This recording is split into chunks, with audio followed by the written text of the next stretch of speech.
अगर पूरा दम लगा दिया पढ़ने में तो कौन रोक सकता है मास्टर बनने में। स्वागत है साथियों आप सभी का इस महत्वपूर्ण सेशन में। आज के इस सेशन में हम लाए हैं मैराथन क्लास। 115 से ज़्यादा प्रश्न आपको देखने को मिलेंगे यहाँ बहुविकल्पीय प्रश्न के रूप में।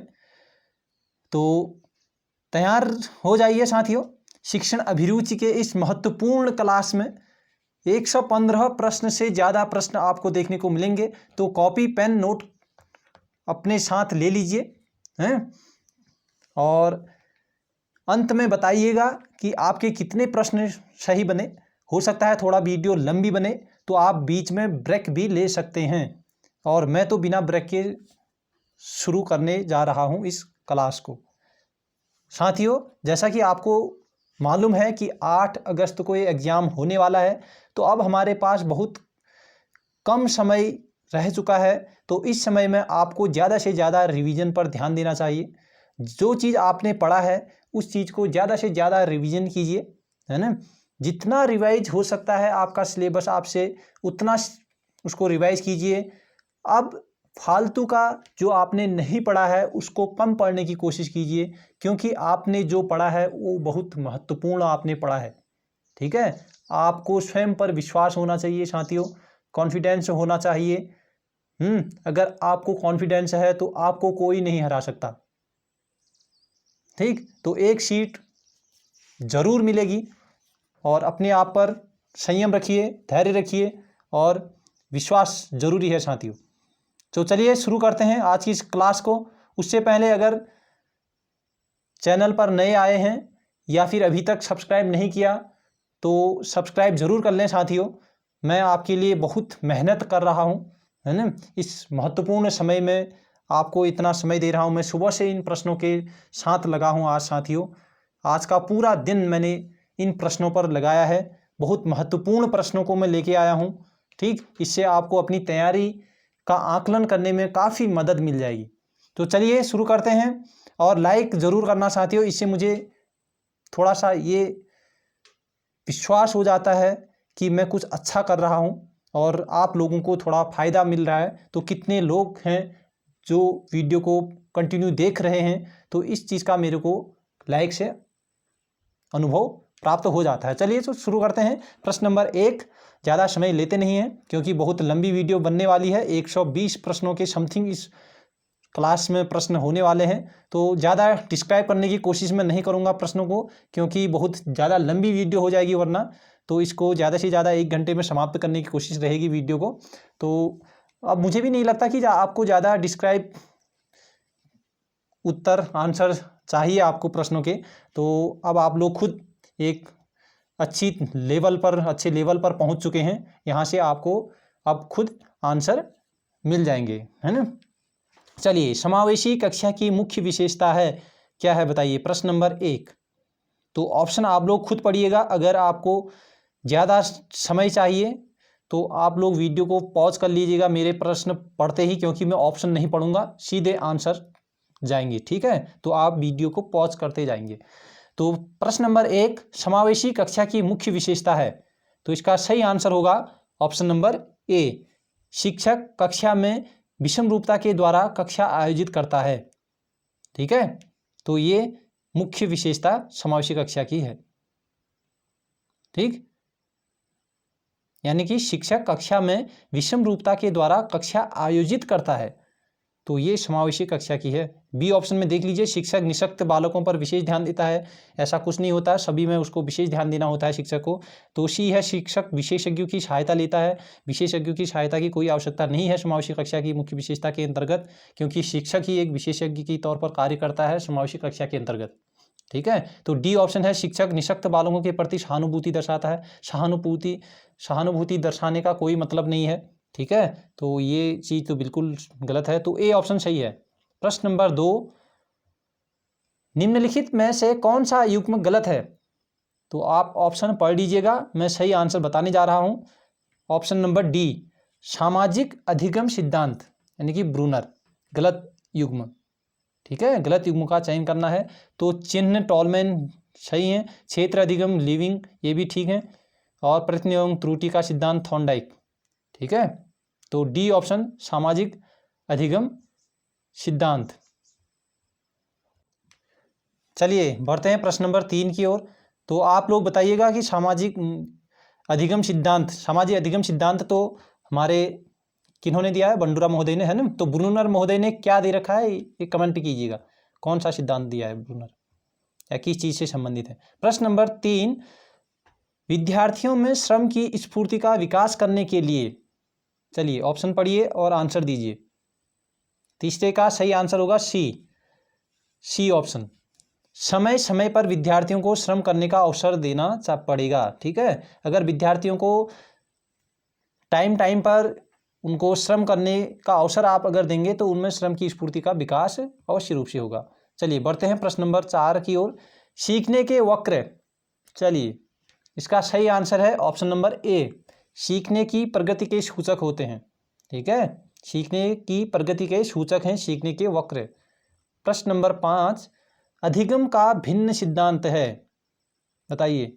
उद्दीपन अनुक्रिया सिद्धांत, क्रिया प्रसूर सिद्धांत, पुनर्बलन सिद्धांत, शास्त्रीय अनुबंधन सिद्धांत। अधिगम का भिन्न सिद्धांत क्या है इसमें बताना है आपको। तो उद्दीपन अनुक्रिया सिद्धांत, क्रिया प्रसूर सिद्धांत और पुनर्बलन सिद्धांत, ये एक ही टाइप के हैं, ठीक है। और ये शास्त्रीय अनुबंधन ये अलग टाइप से है, ठीक है। ऑप्शन नंबर डी इसका सही होगा। चलिए बढ़ते हैं प्रश्न नंबर 6 की ओर। एनसीएफ 2005 किस अधिगम सिद्धांत पर आधारित है। किसी क्वेश्चन पर आपको अगर डाउट होता है तो आप कमेंट बॉक्स में ज़रूर अपना कमेंट कीजिएगा कि इस क्वेश्चन में दिक्कत है ना। तो उसको मैं पिन कर लूँगा अगर उसका आंसर सही नहीं बताया गया होता है तो। कभी कभी हो जाती हैं, है ना, कभी कभी दिक्कत हो जाती है आंसर बताने में, कभी थोड़ा, तो इसको मैनेज कर लीजिएगा आप लोग। मैं आंसर अगर मेरे से रॉन्ग हो जाता है तो मैं उसको पिन कर लेता हूँ फिर बाद में कि इसका ये आंसर सही है करके, तो हो जाती है, ह्यूमन है ना, तो गलतियाँ तो सभी से होती हैं। चलिए तो प्रश्न नंबर 6, एनसीएफ 2005 किस अधिगम सिद्धांत पर आधारित है, बताइए। तो इसका सही आंसर हो जाएगा ऑप्शन नंबर सी, संरचनावादी, ठीक है। संरचनावादी है, ठीक है, रचनावादी जिनको कह सकते हैं, गेस्टाल्टवादी व्यवहारवादी नहीं है। चलिए ध्यान रखना प्रश्न नंबर 6। प्रश्न नंबर 7, प्रदर्शन विधि किस शिक्षण सूत्र पर आधारित है। प्रदर्शन विधि, ऑप्शन नंबर डी, मूर्त से अमूर्त चीज, ठीक है। अगर मूर्त चीज हम बालक को दिखाएंगे, ठीक है, प्रदर्शन करेंगे मूर्त का, तो उससे अमूर्त चिंतन फिर कर सकता है, ठीक है। तो ये अमूर्त से पहले मूर्त से अमूर्त की ओर शिक्षण सूत्र पर कार्य करता है प्रदर्शन विधि। प्रश्न नंबर 8, प्रदर्शन विधि की सहायक विधि, बताइए। प्रदर्शन विधि की सहायक विधि क्या है। ए ऑप्शन सही है, व्याख्यान विधि। प्रदर्शन के दौरान व्याख्यान जरूरी होता है, ठीक है। चलिए प्रश्न नंबर 9, राष्ट्रीय पाठ्यचर्या रूपरेखा 2005 में निम्नलिखित में से किस परीक्षा संबंधी सुधारों को सुझाया गया है, बताइए। जी हाँ, ऑप्शन नंबर ए, कक्षा 10 की परीक्षा ऐच्छिक हो, ठीक है, यानी कि विद्यार्थी अपने हिसाब से परीक्षा 10 की बोर्ड परीक्षा दे सकता है या फिर नहीं भी दे सकता है। तो इस बात की चर्चा की गई है एनसीएफ 2005 में। प्रतियोगी प्रवेश परीक्षाएं, विद्यालय शिक्षा की विभिन्न अवस्थाओं पर राज्य स्तर की परीक्षा संचालन, इसका जिक्र नहीं किया है, ठीक है। विद्यालय शिक्षा की विभिन्न अवस्थाओं पर राज्य और केंद्र दोनों का परीक्षा संचालन होता है ना। चलिए तो प्रश्न नंबर 10, कैटल का संस्कृति मुक्त परीक्षण बुद्धि का एक प्रकार का परीक्षण है, बताइए। आपको कैटल का भी एक बार देख लेना चाहिए, ठीक है। तो इसका सही आंसर हो जाएगा सी, अशाब्दिक परीक्षण है, ठीक है। ये कैटल का 16 PF है ना। चलिए प्रश्न नंबर 11, निम्नलिखित में से कौन सा घटक गिलफोर्ड द्वारा प्रदत्त बुद्धि की संरचना मॉडल की विषय वस्तु का नहीं है, बताइए। गिलफोर्ड ने जो बुद्धि की संरचना मॉडल दिया उसमें विषय वस्तु में कौन सा इसमें से पद सम्मिलित नहीं है। ये संज्ञान नहीं है साथियों, सांकेतिक भी है, शाब्दिक भी है और आकृतिक भी है। चलिए प्रश्न नंबर 12, बुद्धि मापन की भाटिया बैटरी परीक्षण में है, 7 उप परीक्षण या फिर 5 उप परीक्षण, चलिए बताइए, 2 ऑप्शन है। जी हाँ, 5 उप परीक्षण, ए ऑप्शन सही है। प्रश्न नंबर 13, प्रश्न बहुत ज़्यादा हैं साथियों, इसलिए बहुत तेज़ी से रिवीजन करेंगे हम लोग, है ना। प्रश्नों का आंसर ज़्यादा डिस्क्राइब करने की आवश्यकता है नहीं, आप लोग खुद अब परिपक्व हो गए हैं। आप लोगों को खुद इतना आइडिया आ चुका है, तो ज़्यादा लंबी भी हो जाएगी अगर मैं डिस्क्राइब करने में लग जाऊँ तो ये 3-4 घंटे की वीडियो बन जाएगी। तो प्रश्न नंबर 13, सामाजिक आर्थिक रूप से वंचित पृष्ठभूमि से आने वाले बच्चों को कक्षा के माहौल की आवश्यकता होती है जो, बताइए। सी, उनके सांस्कृतिक और भाषाई ज्ञान को महत्व देता है तथा उनका उपयोग करता है। बढ़ते हैं प्रश्न नंबर 14, डैश डैश यानी कॉमा कॉमा वह है जो अधिक खुला, मिलनसार, उद्यमशील, हंसमुख और काफ़ी आत्मविश्वास वाला है। यानी कि जो रिक्त स्थान है, जो कॉमा है आपके पास, वहाँ पर आपको शब्द भरना है, ठीक है। तो क्या आएगा वहाँ पर, बताइए। तो इसका सही आंसर होगा सी, बहिर्मुखी। बहिर्मुखी वह है जो अधिक खुला, मिलनसार, उद्यमशील, हंसमुख और काफ़ी आत्मविश्वास वाला होता है, ठीक है, जो बहिर्मुखी होता है। 15, सूचना प्रदान करने हेतु प्रयुक्त किए जाने वाले संप्रेषण कौशलों का सही संयोजन चुनें। सूचना प्रदान करने हेतु है ये, ठीक है, बताइए। बी, बोलना और लिखना, ठीक है, बोलना और लिखना। अगर पढ़ना और सुनना होता तो वो सूचना ग्रहण करने हेतु प्रयुक्त किए जाने वाले संप्रेषण कौशल में आ जाता। हाँ, चलिए 15 हो गए हैं। 16, फ्रायड के अनुसार व्यक्तित्व का कौन सा तत्व सुखवादी सिद्धांत पर कार्य करता है। बहुत अच्छा प्रश्न है, तो इसका सही आंसर हो जाएगा ए, इदम, ठीक है। चलिए बढ़ते हैं प्रश्न नंबर 17, वह अपेक्षित व्यवहारगत परिवर्तन जो एक शिक्षक अपनी शिक्षार्थियों में देखना चाहता है कहलाते हैं, क्या कहलाता है वो, बताइए। क्या देखना चाहेंगे आप अपने बच्चे में परिवर्तन। जी हाँ, शिक्षण उद्देश्यों का, ठीक है, उसके व्यवहार में जो शिक्षण उद्देश्य हैं उनका परिवर्तन, किस उद्देश्य तक, यानी किस शिक्षण उद्देश्य कहाँ तक उसके व्यवहार में पहुंचे, है ना। प्रश्न नंबर 18, रुचि और अवधान में क्या संबंध है। ए, रुचि से अवधान आता है, बिल्कुल सही है। प्रश्न नंबर 19, परिपक्वता का एक उदाहरण है कि जब बालक सीखता है, बताइए। बहुत अच्छा प्रश्न है। ए, चलना, ठीक है, न ही साइकिल चलाना, न चित्रांकन करना, न पढ़ना। कई लोग चित्रांकन करना में भी जाएंगे, ठीक है। चलिए आप लोगों पर छोड़ देता हूँ इस प्रश्न को, अगर मेरे अनुसार तो इसका ए सही है, ठीक है, लेकिन कई बुक में मैं देख रहा था चित्रांकन करना भी, तो आप लोग बताइएगा 19 का कि ए ऑप्शन सही है या फिर बी, ठीक है। मेरे अनुसार ए सही है। चलिए 20, व्यक्तिगत विभिन्नता का ज्ञान अध्यापक को मदद करता है। ऑप्शन नंबर सी, शिक्षण अधिगम क्रियाओं की योजना बनाने में। प्रश्न नंबर 21, निम्न में से कौन सा क्रिया प्रसूत व्यवहार नहीं है। ए, भोजन करना क्रिया प्रसूत व्यवहार नहीं है, ठीक है। हाथ पैरों का चलना, ठीक, आंखें खुली रखना, कांटा लगने पर पैर हटा लेना, क्रिया प्रसूत जानते हैं ना क्या होता है ना।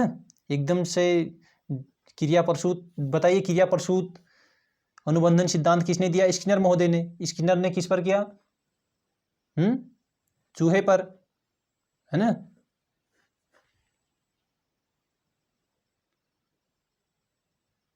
तो बताइए उसमें क्या होता है।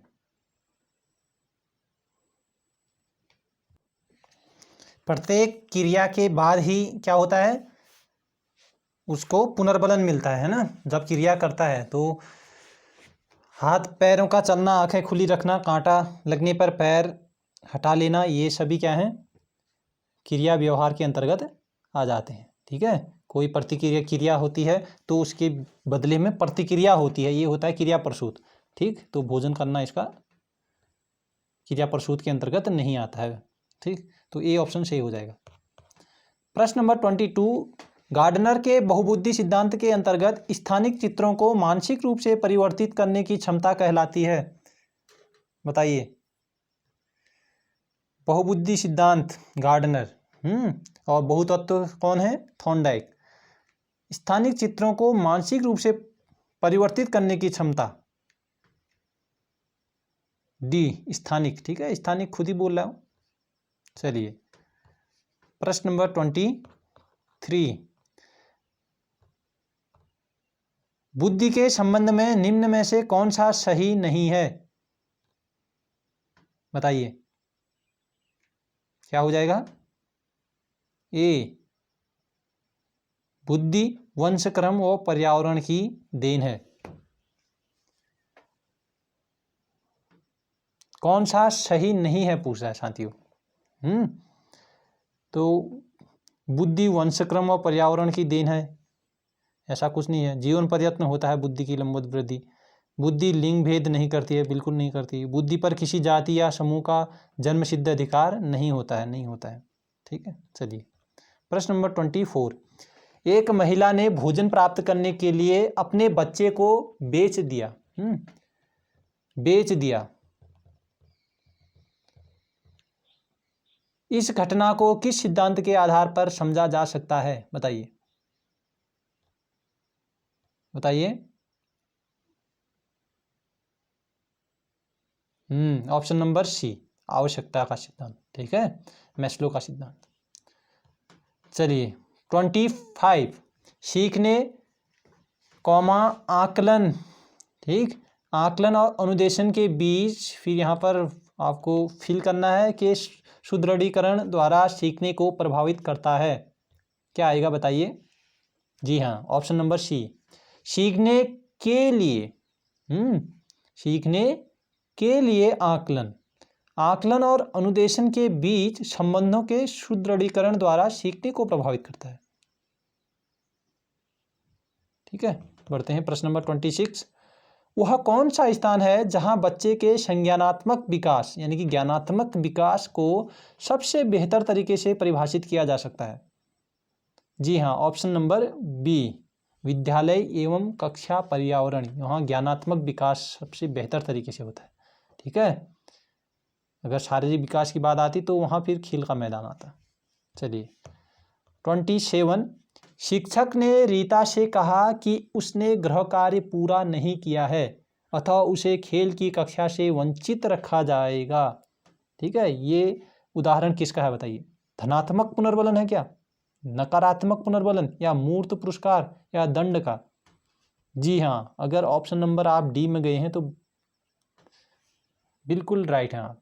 ठीक है, क्योंकि वंचित किया जा रहा है ना, यानी कि दंड दे रहे हैं आप। 28, एक निश्चित समय में बालक द्वारा किए गए कार्यों का संग्रह किस रिकॉर्ड में रखा जाता है बताइए। जी हाँ, ऑप्शन नंबर, अगर एक में गए हैं तो बहुत बेहतर गए हैं आप, पोर्टफोलियो। ठीक है, चलिए, ये सब बता रखे हैं मैंने, घटनावृत्त, जांच सूची, संचित अभिलेख। ठीक है, 29, योजना विधि के प्रवर्तक हैं। ये तो बहुत से लोगों को ज्ञात भी होगा, है ना, इसके बारे में पढ़ा भी होगा, जानते भी हैं। तो ऑप्शन नंबर बी, किलपैट्रिक महोदय। 29 के बाद अब बढ़ते हैं 30 में, भाषा अधिगम होता है। बताइए, सरल से कठिन की ओर, मूर्त से अमूर्त की ओर? बिल्कुल नहीं, अगर सी में गए हो तो। बी में गए हैं, बी बिल्कुल नहीं, तो क्या बचा, डी तो छोड़ो अभी। ए ऑप्शन, कठिन से सरल की ओर। ठीक है, भाषा बच्चा जन्म से ही भाषा सीखा नहीं होता है, ठीक है, उसके लिए बहुत कठिन चीज़ें होती हैं। वो जो वर्ण होते हैं भाषा के वो कठिन होते हैं, उनको फिर सीखता है वो कठिन से सरल की हो। 31, शिक्षण की जिस विधि में शिक्षक अत्यधिक सक्रिय एवं छात्र निष्क्रिय रहते हैं उस विधि का नाम बताइए। जी हाँ, अगर गए हैं आप किस में, ऑप्शन नंबर बताइए, अवलोकन विधि, कहानी विधि, प्रश्नोत्तर विधि। अवलोकन, शिक्षक अधिक सक्रिय हो रहे हैं, छात्र निष्क्रिय, तो क्या होगा, अवलोकन विधि। ठीक है, अगर कंफ्यूजन हो आपको तो आप कमेंट जरूर करना, मैं पिन कर दूंगा आंसर चेक करके अच्छे से। 32, पाठ योजना में प्रस्तावना के प्रश्न पूछे जाते हैं।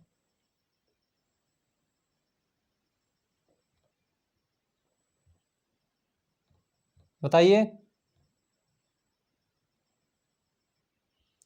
पाठ का पूर्व ज्ञान से संबंध जोड़ने के लिए बी ऑप्शन सही होगा। ठीक है, अगर अभी तक लाइक नहीं किया तो दोस्तों ज़रूर लाइक करें।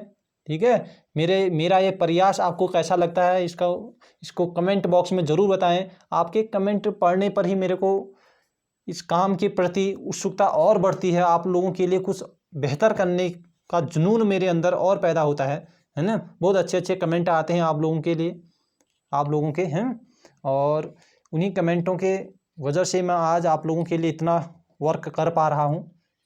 सुबह से मैं इन प्रश्नों के साथ लगा हूँ साथियों आज।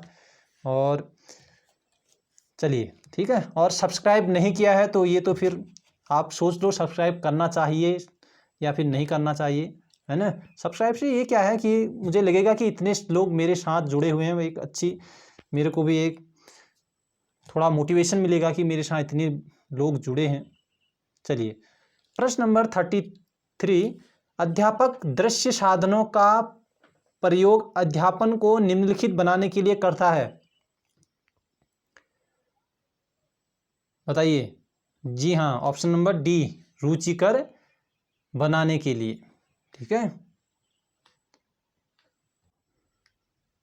चलिए, अब मैं ज़्यादा टाइप नहीं कर पाया, थोड़ा इसी टाइप से मिलेंगे आप लोगों को, अच्छे अच्छे प्रश्न मैंने कलेक्ट किए हैं।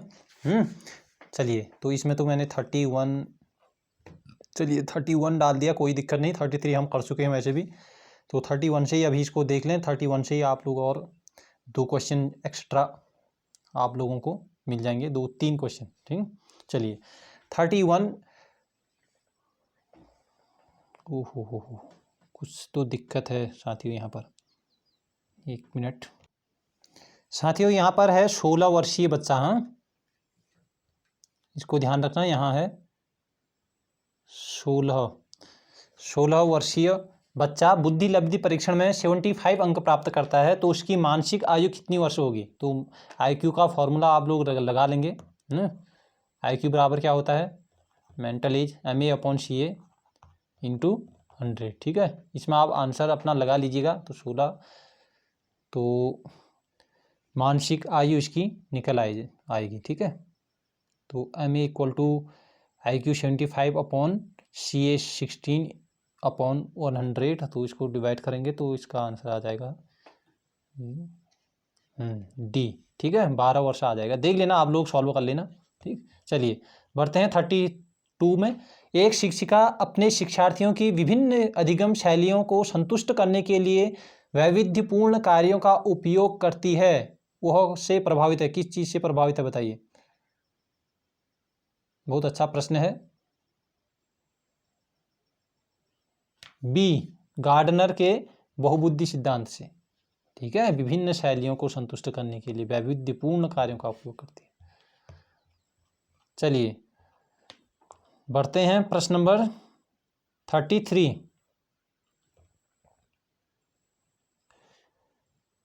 एक विद्यार्थी उच्च स्तरीय सृजनशील रंगमंचीय कलाकार बनना चाहता है, उसके लिए निम्नलिखित में से कौन सा उपाय सबसे कम प्रेरक होगा बताइए।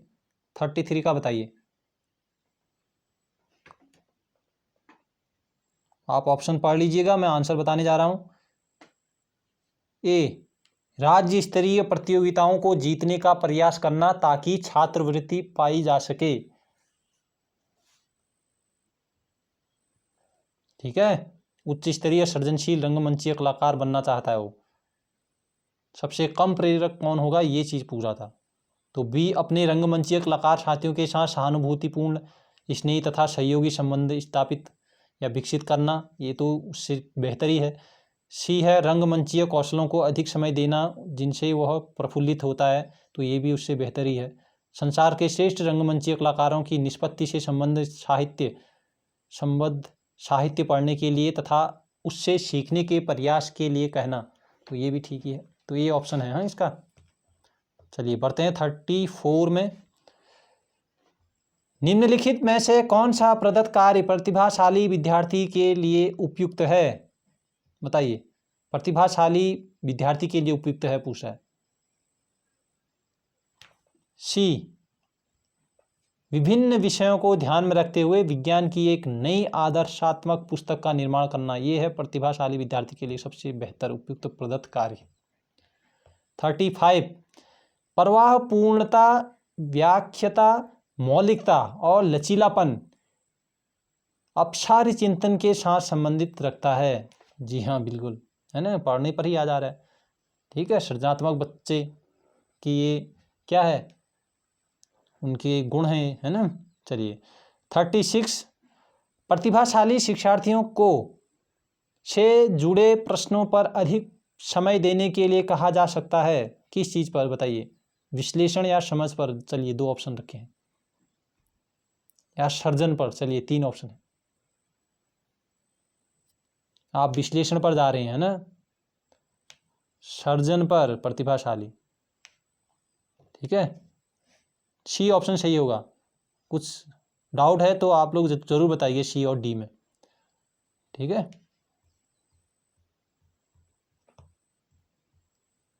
वैसे डी भी हो सकता था इसका, विश्लेषण प्रतिभाशाली। सर्जन ज़्यादा बेहतर लगेगा मेरे ख्याल से। चलो आप लोग ज़रूर बताना इसको। 37, अध्यापक के दृष्टिकोण से प्रतिभाशाली किसका संयोजन है, सही ऑप्शन होगा डी, उच्च योग्यता, उच्च सृजनात्मकता, उच्च वचनबद्धता। ठीक है, डी ऑप्शन इसका सही होगा। चलिए 38, निम्नलिखित में से कौन सा तरीका अध्यापिका के द्वारा एक सृजनात्मक बच्चे की पहचान करने के लिए सर्वाधिक उपयुक्त होगा। बीच बीच में आप लोग कुछ अपना ड्राई फ्रूट वगैरह ये भी ले सकते हैं, पानी जरूर पिएं, हैं। तो क्लास बहुत थोड़ा लंबी ही होगी, तो आप लोग संयम धैर्य रखें, बहुत अच्छे से प्रश्नों को करें। इनको बिल्कुल परीक्षा की भांति इनको सॉल्व करने की कोशिश करना। चलिए, तो 38 का सही आंसर होगा ऑप्शन नंबर डी,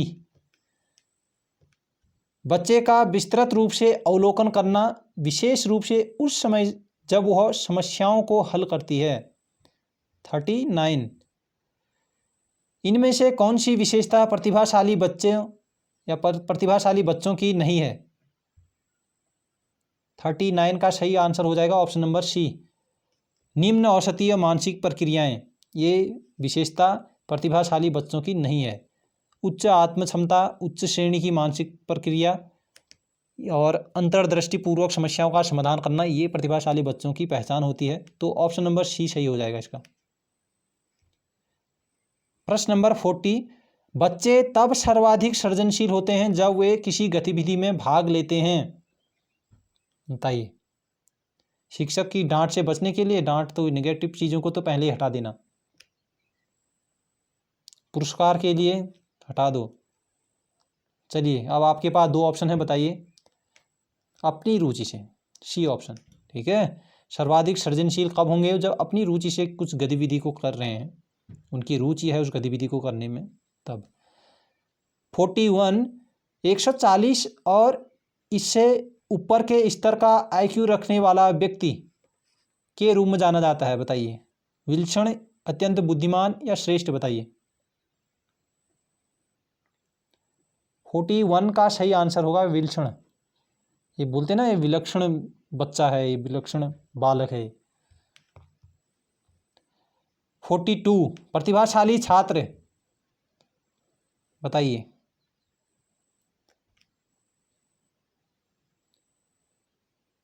ए, फैसले लेने में स्वतंत्र होते हैं प्रतिभाशाली वाले। अंतर्मुखी तो मतलब ही नहीं हुआ। शिक्षकों की आवश्यकता नहीं होती ऐसा तो बिल्कुल नहीं, शिक्षकों की आवश्यकता ही नहीं होती तो फिर विद्यालय क्यों पढ़ते। विद्यार्थी अपने में ही मग्न रहता है ना, खुद ही पढ़ लेता। अपनी ज़रूरतों के मामले में गैर मुखर होते हैं, ये तो बिल्कुल निगेटिव है। चलिए 43 जब बच्चे खेल समूह में भाग लेते हैं तब वे क्या सीखते हैं।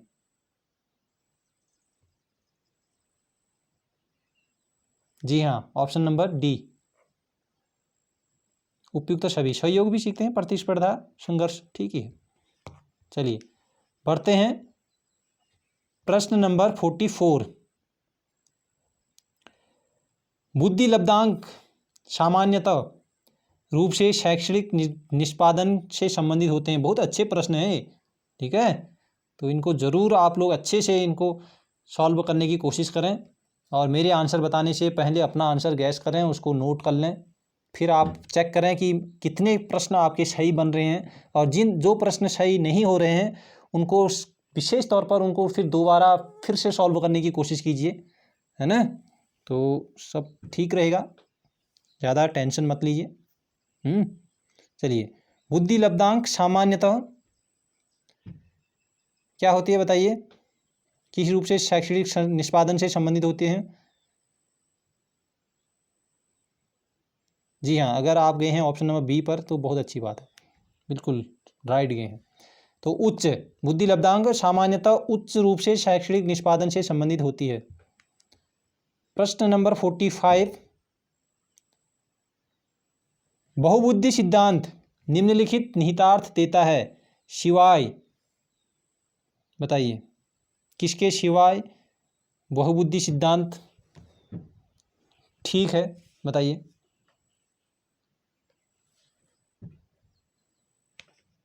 फोर्टी 45 का बताना है आपने, तो इसका सही आंसर होगा ऑप्शन नंबर डी, बुद्धि प्रक्रमण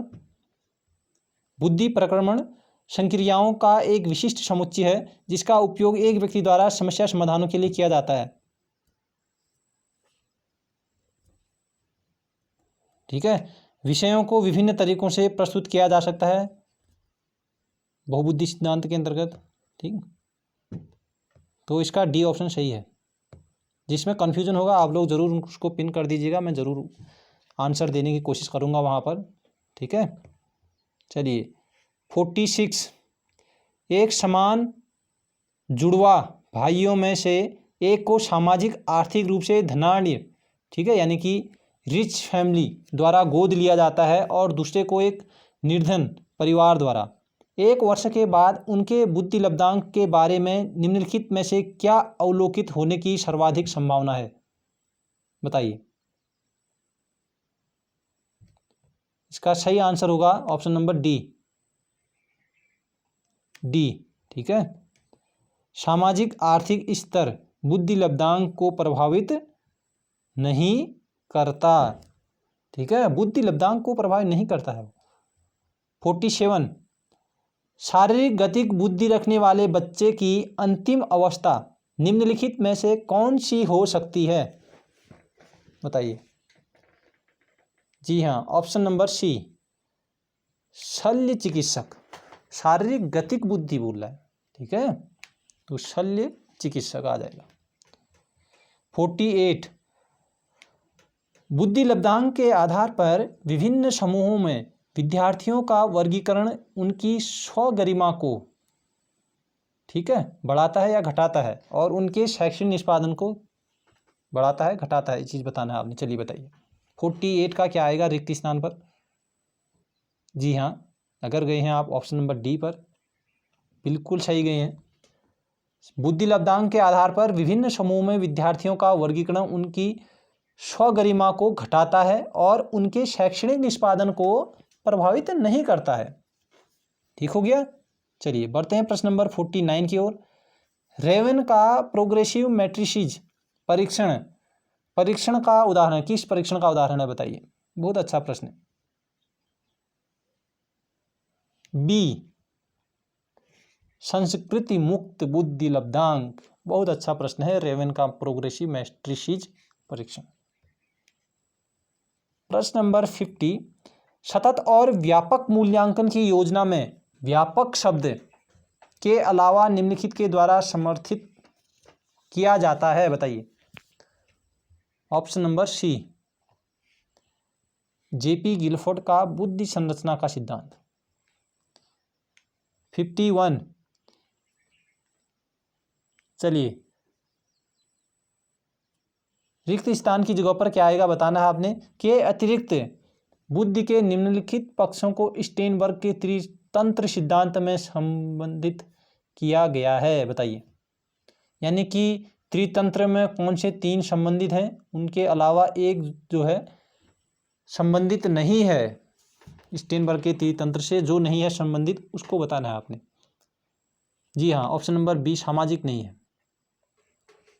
ठीक है, चलिए 52, हावर्ड गार्डनर का बुद्धि का सिद्धांत किस पर बल देता है बताइए।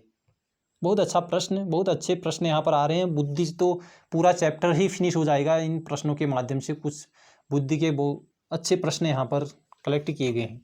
चलिए 52, ऑप्शन नंबर सी, प्रत्येक व्यक्ति की विलक्षण योग्यताओं पर बल देता है, हावर्ड गार्डनर का बुद्धि सिद्धांत। 53, निम्नलिखित में से कौन सी बहुबुद्धि सिद्धांत की आलोचना है।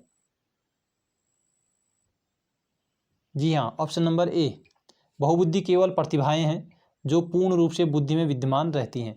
ये बहुबुद्धि सिद्धांत की आलोचना है। ठीक है, बहुबुद्धि सिद्धांत कहता है ना बहुबुद्धि भी केवल प्रतिभाएं हैं जो पूर्ण रूप से बुद्धि में विद्यमान रहती हैं, तो ये उसकी आलोचना की गई है। 54, जो बुद्धि सिद्धांत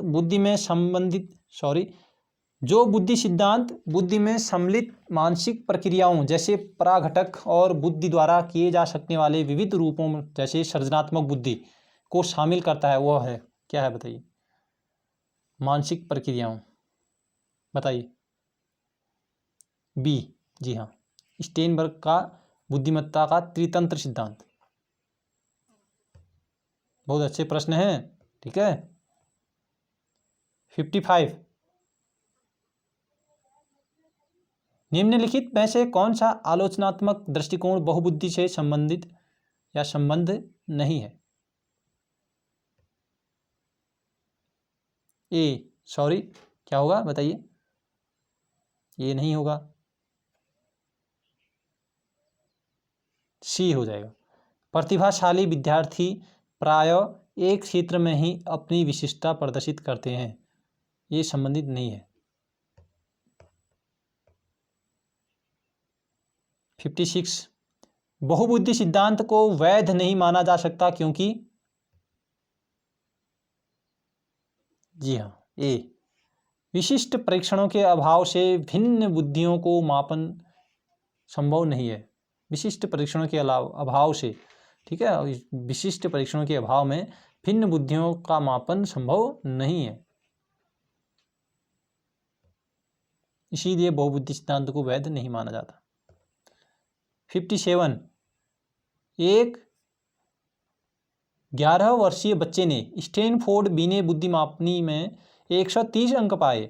मान लीजिए कि एक सामान्य संभाव्य वक्र, प्रोबेबिलिटी कर्व जिसको हम बोल देते हैं ना, पढ़ा होगा आप लोगों ने, में क्षेत्र 100 और क्षेत्र 15 है, तो उस 11 वर्षीय बच्चे के प्रतिशत की गणना कीजिए जिससे इस बच्चे ने बेहतर अंक प्राप्त किए, बताइए।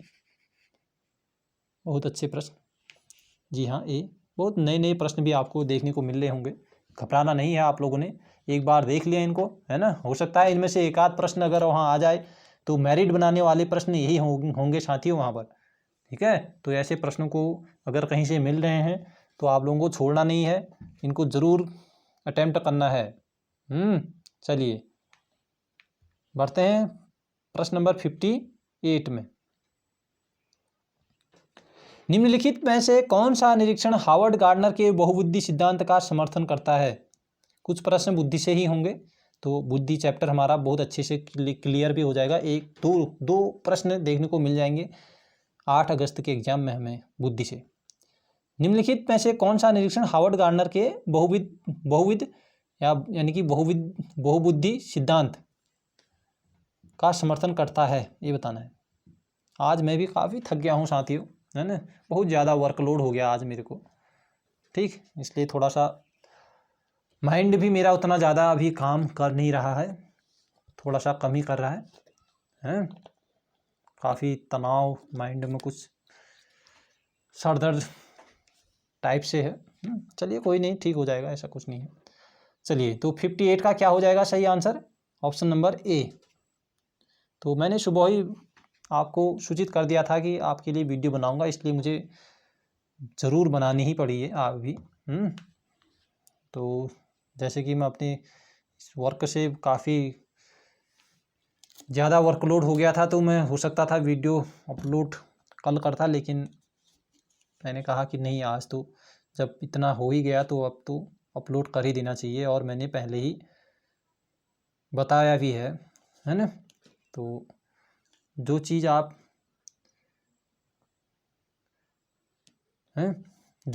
अगर कुछ निर्णय ले लेते हैं तो उसको पूरा करने की कोशिश ज़रूर करनी चाहिए साथियों। चलिए, निम्नलिखित में से कौन सा कौशल भावात्मक बुद्धि से संबंध नहीं है? तो 59 का आंसर हो जाएगा सी, भावनाओं की आलोचना। पढ़ते हैं प्रश्न नंबर 60 की ओर। चलिए, निम्न में से कौन सा स्टेनबर्ग का बुद्धि का त्रिस्तरीय सिद्धांत का एक रूप है? स्टेनबर्ग का बुद्धि का त्रिस्तरीय सिद्धांत आप लोगों ने पढ़ा होगा, है ना? कौन सा उसमें नहीं आता है ये बताना है आपने। ए ऑप्शन आ जाएगा, सही हो जाएगा। व्यवहारिक बुद्धि नहीं आता है, प्रायोगिक आती है, गणितीय बुद्धि आती है, संसाधन पूर्ण बुद्धि इसमें आ जाती है। चलिए, प्रश्न नंबर 61,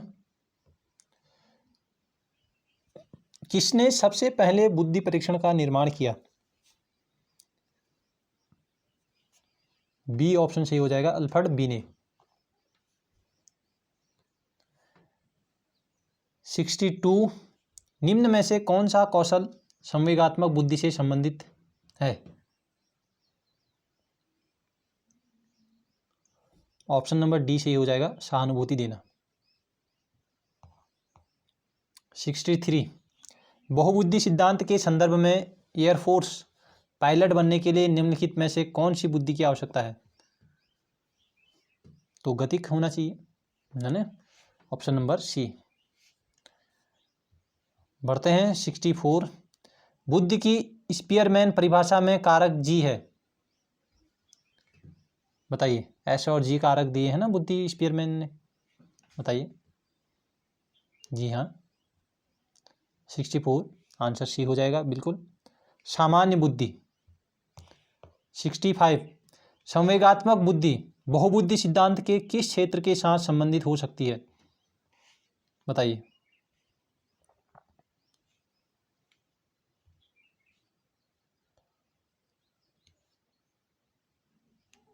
जी हाँ, 65 आंसर हो जाएगा ए। संवेगात्मक बुद्धि अंतरा व्यक्तिक और अंतः व्यक्तिक बुद्धि इसके साथ संबंधित होती है। चलिए, 66, निम्न इनमें से कौन सा त्रितंत्रीय सिद्धांत में व्यवहारिक बुद्धि का अभिप्राय नहीं है? 66 का आंसर हो जाएगा ऑप्शन नंबर ए, केवल अपने विषय में व्यवहारिक रूप से विचार करना। 67, गार्डनर के बहुबुद्धि सिद्धांत के अनुसार वह कारक जो व्यक्ति के आत्मबोधन हेतु सर्वाधिक योगदान देता है वह हो सकता है। 67 का ऑप्शन हो जाएगा डी, अंतः व्यक्तिक। चलिए, 68, कक्षा अध्यापक ने राघव को अपनी कक्षा में अपने कीबोर्ड पर स्वयं द्वारा तैयार किया गया मधुर संगीत बजाते हुए देखा। कक्षा अध्यापक ने विचार किया कि राघव में कौन सी बुद्धि उच्च स्तरीय बुद्धि है? जी हाँ, बताइए इसमें राघव में कौन सी बुद्धि उच्च स्तरीय थी, ये बताइए। 68 में क्या हो जाएगा? सी, संगीतई, है ना, संगीत बजाते हुए, ठीक है, संगीतई बुद्धि प्रधानता है, उसके अंतर्गत ये अध्यापक ने विचार किया, है ना। बढ़ते हैं 69 की ओर। बुद्धि के बारे में निम्नलिखित में से कौन सा कथन सर्वाधिक उपयुक्त है? जी हाँ, डी। बुद्धि मूल रूप से स्नायु तंत्र संबंधी कार्य प्रणाली है, उदाहरणार्थ प्रक्रमण की गति, संवेदी विभेद आदि। 70 बुद्धि है क्या है, बताइए। सामर्थ्यों का एक समुच्चय है। जी हाँ, बिल्कुल ठीक है, सामर्थ्यों का एक समुच्चय होता है बुद्धि। 71 निम्नलिखित में से कौन सा एक उदाहरण भाषिक बुद्धि वाले व्यक्ति को दर्शाता है? 71 जी हाँ, सी। शब्दों के अर्थ और क्रम तथा भाषा के विविध प्रयोगों के प्रति संवेदनशीलता। पढ़ते हैं प्रश्न नंबर 72। आलपोर्ट ने व्यक्तित्वशील गुणों को वर्गीकृत किया है, बताइए।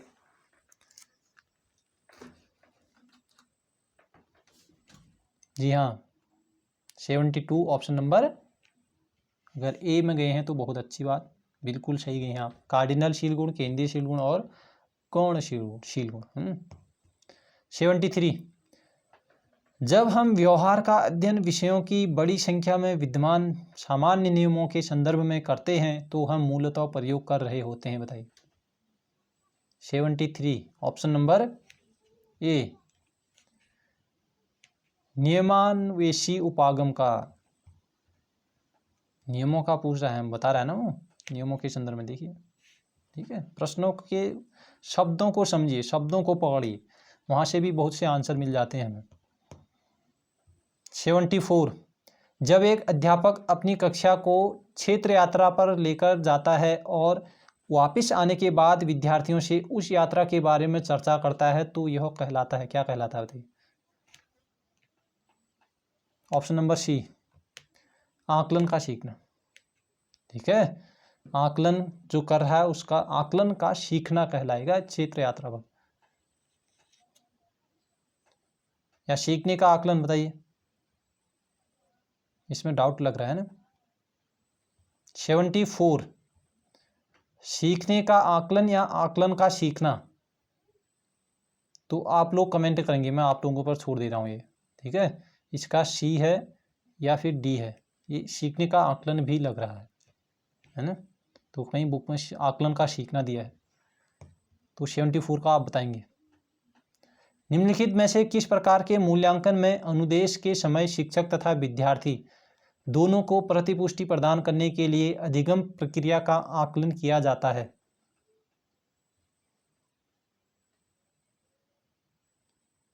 75 ऑप्शन नंबर बी, निर्माणात्मक मूल्यांकन।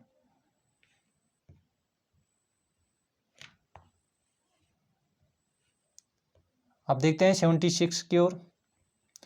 शिक्षार्थियों की आवश्यकताओं को पूरा करने के लिए समायोजित करता है, यह कर रहा है या कर रही है, बताइए।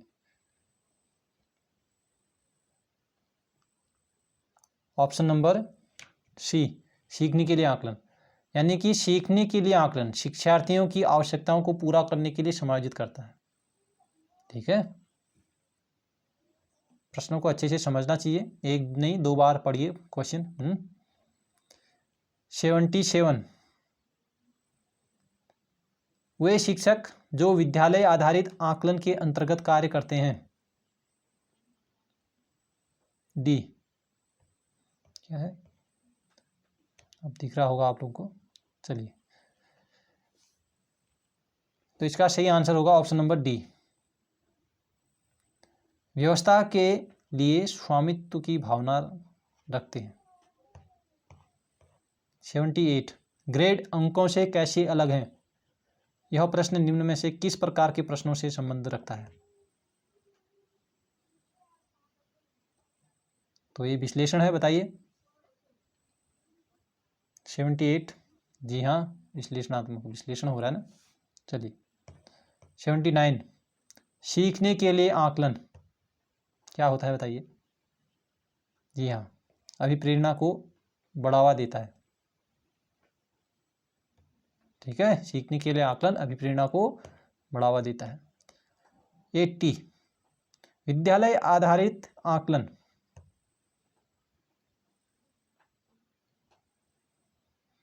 ऑप्शन पढ़िए और आंसर दीजिए। चलिए मैं आंसर पर आ गया हूं, ऑप्शन नंबर सी, रचनात्मक प्रतिपुष्टि उपलब्ध कराते हुए सीखने में संवर्धन करता है। 81, कक्षा में शिक्षार्थियों से कहा गया कि वे अपने समाज के लिए क्या कर सकते हैं, इसे दर्शाने के लिए एक नोटबुक में अपने कार्य की विधि शिल्प कृतियों को संयोजित करें। यह किस प्रकार की गतिविधि है बताइए। 81, जी हाँ, पोर्टफोलियो आकलन। Option number D.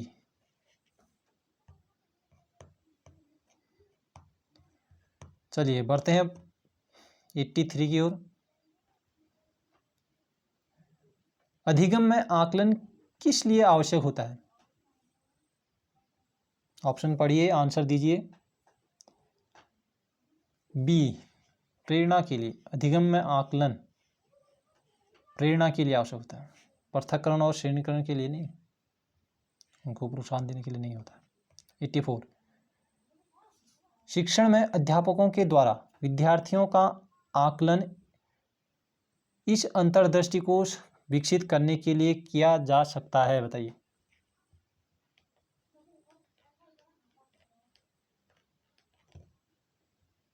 बताइए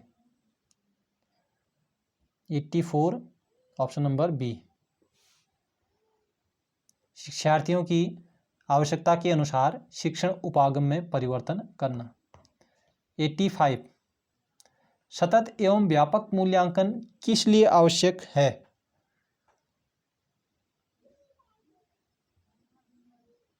एट्टी 85 का बताना है बताइए।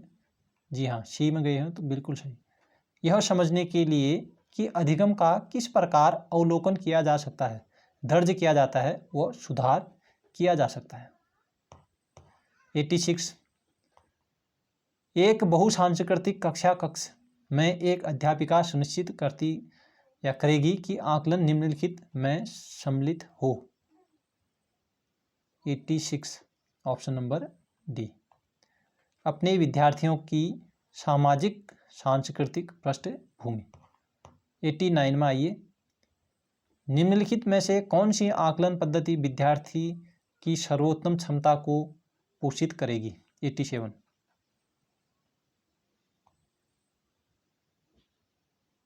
जी हाँ, ऑप्शन नंबर बताइए। 87 बी, जब संकल्पनात्मक परिवर्तन तथा विद्यार्थियों को वैकल्पिक समाधानों के आकलन की विभिन्न विधियों के द्वारा आकलित किया जाता है। ठीक है, आकलन, ये आकलन क्या होता है? सर्वोत्तम क्षमता को पोषित करता है विद्यार्थियों की। चलिए बढ़ते हैं 80, कितने हो गए थे? 87, 88, 88 में आइए, आकलन को उपयोगी और रोचक प्रक्रिया बनाने के लिए किसके प्रति सचेत होना चाहिए बताइए। ये ऑप्शन सही होगा, शैक्षिक और सहशैक्षिक क्षेत्रों में विद्यार्थी के सीखने के बारे में जानकारी प्राप्त करने के लिए विविध तरीकों का प्रयोग करना। 89 में आइए, मूल्यांकन यानी कि असेसमेंट का मुख्य उद्देश्य होना चाहिए। क्या होना चाहिए मुख्य उद्देश्य? जी हाँ, अगर आप आए हैं बी में ऑप्शन में तो बिल्कुल सही है, शिक्षार्थियों की उपलब्धि का मापन, उसको मापना है ना, शिक्षार्थियों की क्या कितनी उपलब्धि हुई है। 89 के बाद अब आते हैं हम 90 में। तो प्रश्न नंबर 90, निम्नलिखित में से कौन सा रचनात्मक आकलन यानी कि फॉर्मेटिव असेसमेंट के लिए उचित उपकरण नहीं है बताइए।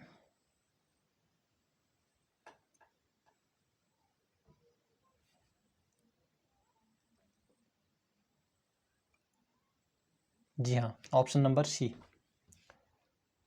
सत्र परीक्षा। चलिए बढ़ते हैं प्रश्न नंबर 91 की ओर।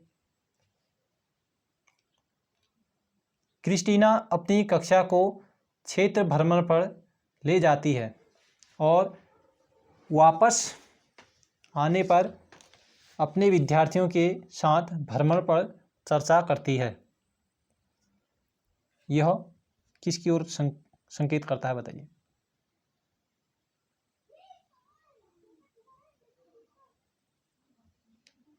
ऑप्शन नंबर ए सही हो जाएगा, सीखने का आकलन, असेसमेंट। प्रश्न नंबर 92, निम्नलिखित में से कौन सा वस्तुनिष्ठ प्रश्न है? ऑप्शन नंबर सी, सत्य असत्य वाले।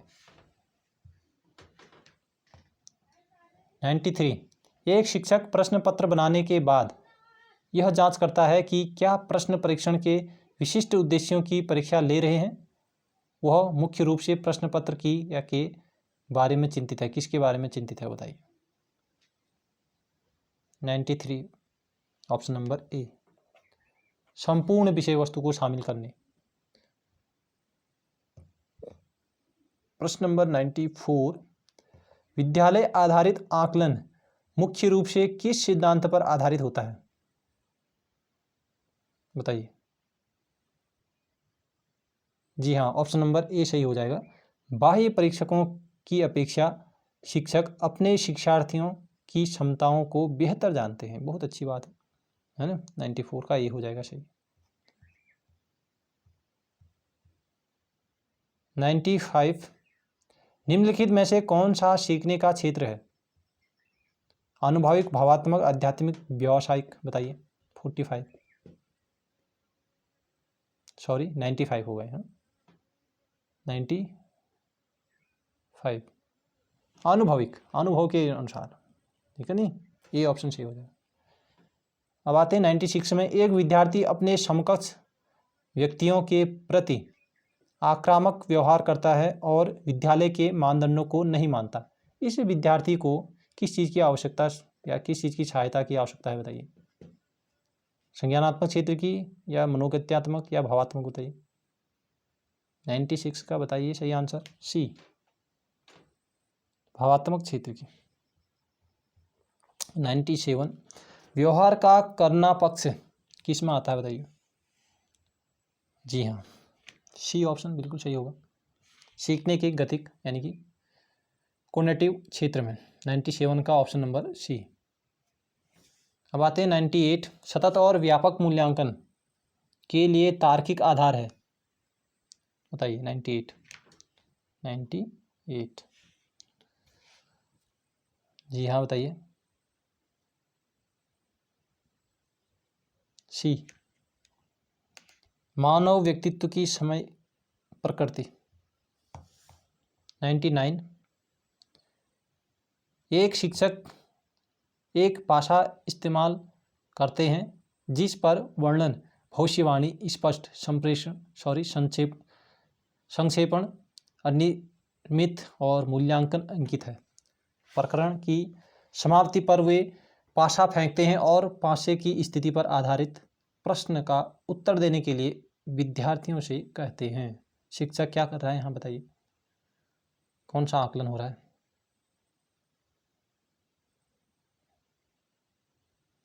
जी हाँ, ऑप्शन नंबर सी, विद्यार्थियों की चिंतन प्रक्रिया का विविधीकरण कर रहे हैं शिक्षक महोदय। बढ़ते हैं प्रश्न नंबर 100, सतत और व्यापक मूल्यांकन होता है, बताइए। सतत और व्यापक मूल्यांकन क्या होता है, बताइए। शिक्षक केंद्रित, विद्यार्थी केंद्रित, परीक्षा केंद्रित, निष्पादन आधारित। सतत और व्यापक मूल्यांकन, जी हाँ, विद्यार्थी केंद्रित होता है, सी है ना।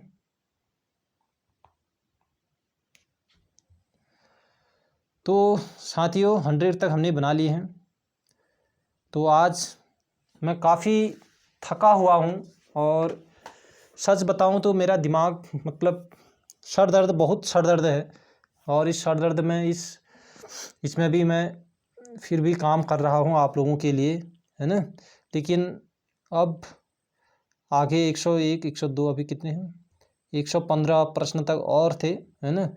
तो इनको आप देख लीजिएगा साथियों, और मैं इनके आंसर कमेंट बॉक्स में पिन कर लूँगा, हैं। तो आप स्क्रीनशॉट ले लीजिएगा।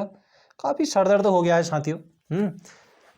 तो बहुत ही मतलब आज न पढ़ने न पढ़ाने का कोई मन ही नहीं था, लेकिन फिर भी मैंने कोशिश की, और अब अंततः मैं फिर भी बिल्कुल हिम्मत ही नहीं है अब तो मेरे को। तो आप लोग इसकी स्क्रीनशॉट ले लीजिएगा।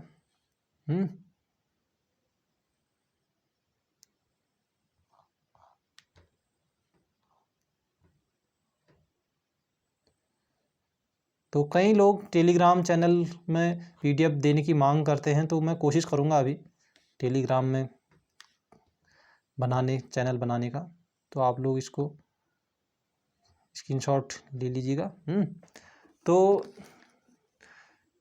साथियों, माफ़ी चाहूँगा, आज वीडियो कुछ मैंने फास्ट भी किया होगा, और कुछ दिक्कतें अभी, आवाज़ भी शायद हो, क्या पता, हो सकता है थोड़ा कम भी आई हो, लेकिन माफ़ी चाहूँगा अगर कुछ थोड़ा कमज़ोर बनी हो वीडियो, तो है ना। तो आज काफ़ी, सच बताऊँ, आज बिल्कुल भी शरीर शांत नहीं दे रहा है, बहुत सर दर्द भी हो रहा है, और है ना, और पूरी शरीर मतलब बहुत कमज़ोर जैसा लग रहा है आज।